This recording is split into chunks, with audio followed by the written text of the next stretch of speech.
खुलुमबाय लोगोफोर, आं दिनै दोंसे खन्थाइ लानानै फैदों। बे खन्थाइखौ सुजुदों राजेश बसुमतारी। बे खन्थाइखौ रायगोनां हेमानि बसुमतारी।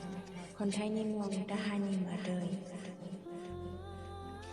गोरबो बिखा आंनि बायफ्लेलांबाय, गोसोनि हास्थायनाय आंनि साननाय मिजिं फैमाल जाबाय।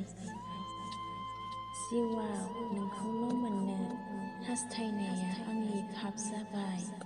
गोरबोनि मोजां मोननाय आंखौ हरखाबै नों नेवसिलांबाय। नोंखौ लानानै सुजुनाय सिमां गासिबो बायफ्लेलांबाय। आंनि गोसोआ खामग्लिबाय, गोरबो बिखाया दोहो दोहो बायग्लिबाय।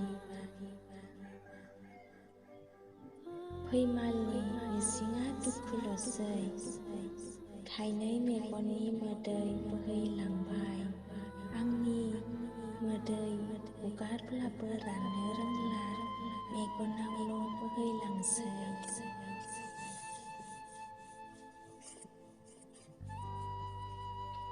नोंनि नोजोराव बेसेन गैयै बायदि जानांबाय आं।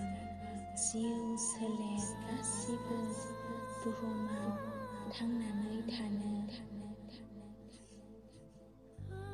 हायै बायदिसो मोनबाय आं।